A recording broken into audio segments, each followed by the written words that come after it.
دوستو اس سے قبل ہم نے انقلاب فرانس کے ان مفکرین کا ذکر کیا جنہوں نے انقلاب فرانس کو تحریک دینے میں اہم کردار ادا کیا۔ اب ہم آتے ہیں اس سوال کی جانب کہ انقلاب فرانس کے پیچھے عوامی بغاوت کی وجوہات کیا تھیں۔ اس سوال کے جواب میں ہم کوشش کرتے ہیں کہ اس کا جواب دے سکیں۔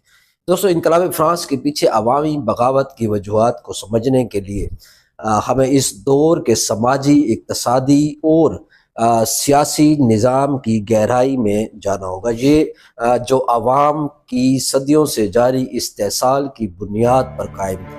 فرانس اس وقت طبقاتی نظام کے تحت چل رہا تھا، جس میں معاشرہ 3 طبقات میں تقسیم تھا۔ پہلا طبقہ جسے چرچ یا کلیرجی کہا جاتا ہے، دوسرا نوبیلٹی اور تیسرا طبقہ عام عوام جس میں کسان، مزدور اور چھوٹے تاجر شامل تھے۔ دوستو پہلے 2 طبقات یعنی چرچ اور اشرافیہ کو خاص مراعات حاصل تھی۔ ان کے پاس زمینوں اور وسائل کا بڑا حصہ تھا، لیکن یہ لوگ کسی بھی قسم کے ٹیکس دینے سے مستثنا تھے۔ دوسری طرف تیسرا طبقہ جو ملک کی آبادی کا تقریباً 98% تھا، تمام ٹیکس ادا کرتا تھا۔ یہی طبقہ کھیتوں میں کام کرتا، اشیاء پیدا کرتا اور معیشت کو زندہ رکھتا، لیکن اس کے بدلے اسے صرف غربت اور محرومی ملتی۔ اس طبقاتی نظام نے سماجی ناانصافی کو شدید کر دیا اور عوام کے اندر ایک گہری ناراضگی پیدا ہو چکی تھی۔ دوستو معاشی حالات بھی مسلسل بگڑتے جا رہے تھے۔ فرانس کے شاہی حکومت شدید مالی بحران کا شکار تھی۔ امریکی انقلاب کی حمایت اور مسلسل جنگوں نے ملک کے خزانے کو خالی کر دیا تھا۔ اس کے ساتھ ساتھ شاہی دربار کی عیاشیاں اور غیر ضروری اخراجات نے مسائل میں مزید اضافہ کیا۔ دوستو بادشاہ لوئس کی قیادت کمزور اور غیر مؤثر تھی۔ وہ عوامی مسائل کو سمجھنے یا حل کرنے میں بالکل ناکام رہے۔ 1788 اور 1799 میں کے دوران خراب فصلوں کی وجہ سے قحط پڑا اور غذائی قلت نے عوام کی زندگی اجیرن کر دی۔ روٹی جو عوام کی بنیادی خوراک تھی اتنی مہنگی ہو گئی کہ غریب عوام کے لیے خریدنا ممکن نہ رہا۔ یا بھوکی عوام نے شاہی محل اور گوداموں کی طرف دیکھا تو انہیں وہاں صرف عیاشی اور ظلم نظر آئے۔ یہ حالات عوامی غصے کو مزید بڑھانے کا سبب بنے۔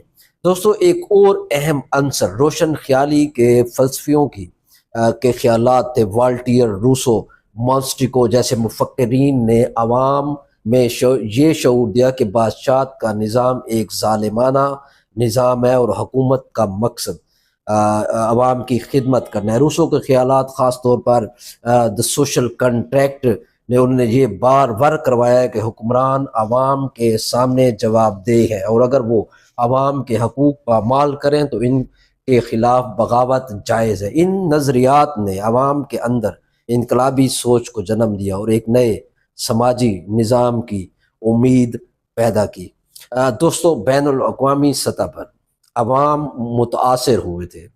امریکی انقلاب نے انہیں دکھایا کہ عوام اپنی طاقت سے کسی بھی بادشاہت کو ختم کر سکتی ہے اور جمہوری نظام کو قائم کر سکتے ہیں۔ اس نے فرانس کی عوام کو حوصلہ دیا کہ وہ اپنے حالات کو بہتر بدل سکتے ہیں۔ یہ تمام عوامل ایک دوسرے سے جڑے ہوئے تھے۔ طبقاتی نظام نے عوام میں محرومی اور غصہ پیدا کیا۔ معاشی بحران نے ان کے حالات کو مزید خراب کر دیا اور روشن خیالی کے خیالات نے انہیں یہ سمجھنے میں مدد دی کہ ان کے مسائل کا حل ایک نئے نظام کے قیام میں ہے۔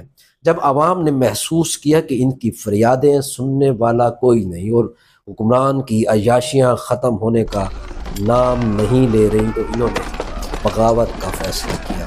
یہ بغاوت صرف ایک سیاسی انقلاب نہیں تھا بلکہ ایک سماجی اور معاشی انقلاب بھی تھا، جہاں عوام نے اپنی طاقت کو پہچان کر اشرافیہ کے ظلم و ستم کو ختمہ کرنے کی ٹھان لی۔ انقلاب فرانس کے آغاز نے یہ واضح کر دیا کہ جب محنت کش عوام ان کے حقوق سے محروم رکھا جاتا ہے اور ان کی آواز دبائی جاتی ہے تو وہ خود اپنی تقدیر بدلنے کے لیے اٹھ کھڑے ہوتے ہیں۔ یہ انقلاب طبقاتی جدوجہد کی ایک روشن مثال تھا، جہاں استحصال کے خلاف کھڑے ہو کر عوام نے یہ ثابت کیا کہ طاقت کا اصل سرچشمہ عوام ہی ہے۔ دوسرا سوال کہ فرانس میں نوبلز یعنی اشرافیہ کے کردار کو کیسے بیان کیا جا سکتا ہے؟ اس سوال کے جواب دینے کی ہم کوشش کرتے ہیں۔ فرانس کے انقلاب میں سیاسی اشرافیہ یعنی نوبلز یا نوبیلٹی کا کردار نظام کی جڑوں کو سمجھنے کے لیے بہت اہم ہے، جو صدیوں سے عوام کے استحصال پر مبنی تھا۔ نوبلا وہ طبقہ تھا جس نے ہمیشہ وسائل پر طاقت اپنی جمائی رکھی، لیکن بدلے میں سماج کے لیے ان کو کوئی مثبت کردار نہیں تھا۔ یہ طبقہ زمینوں کا مالک تھا اور کسانوں سے محصول وصول کرتا تھا، جبکہ خود کسی قسم کے ٹیکس دینے سے مکمل طور پر مستثنیٰ تھا۔ دوستو، سیاسی اشرافیہ اور نوبلا نے بادشاہت کے ساتھ مل کر ایسا نظام تشکیل دیا جس میں تمام سیاسی طاقتیں اور معاشی وسائل صرف ان کے پاس تھے۔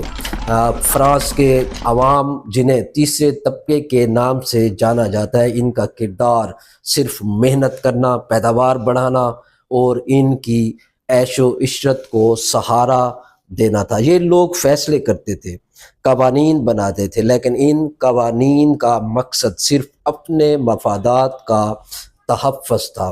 دوستو، نوبلز کے اس کردار کو سوشلسٹ نظریات کی روشنی میں دیکھیں تو یہ طبقاتی کشمکش کی ایک واضح مثال ہے۔ مارکس کے نظریات کے مطابق معاشرہ دو اہم طبقات میں تقسیم ہوتا ہے، ایک وہ جو وسائل پر قابض ہوتا ہے اور دوسرا وہ جو محنت کرتا ہے لیکن وسائل سے محروم رہتا ہے۔ فرانس کا نوبل طبقہ سرمایہ دارانہ اشرافیہ کے مترادف تھا، جو اپنی زمینوں اور مراعات کی بدولت استحصال کے نظام کو قائم رکھے ہوئے تھا۔ دوستو، انقلابی دور میں نوبلز طبقہ کسی بھی قسم کی تبدیلی کی مخالفت کر رہا تھا۔ وہ صرف اپنے ٹیکس سے استثناء کو برقرار رکھنا چاہتا تھا، لیکن بادشاہت کے نظام کو قائم رکھنے کے خواہاں تھے، کیونکہ یہ ان کے مفادات کا محافظ تھا۔ جب بادشاہت نے عوام پر مزید ٹیکس لگانے کی کوشش کی تو عوام نے دیکھا کہ اشرافیہ کے پاس بے تحاشا وسائل ہیں، لیکن وہ اپنی دولت میں حصہ ڈالنے کو تیار نہیں۔ یہ رویہ عوامی غصے کو مزید بھڑکانے کا باعث بنا۔ دوستو، سوشلسٹ نظریات کے تحت انقلاب فرانس کے دوران عوام نے اس طبقے کے خلاف بغاوت کی، کیونکہ وہ سمجھ چکے تھے کہ نوبلا کا طبقہ نہ صرف ان کے وسائل ہڑپ کر رہا ہے بلکہ انہیں ایک بہتر زندگی گزارنے کے حق سے بھی محروم رکھے ہوئے۔ عوام نے اس استحصالی نظام کو ختم کرنے کے لیے وہ اٹھ کھڑے ہونے کا فیصلہ کیا اور اس وقت کے سیاسی ڈھانچے کو چیلنج کر کے جمہوری اقدار پر مبنی نظام تشکیل دینے کی کوشش کی۔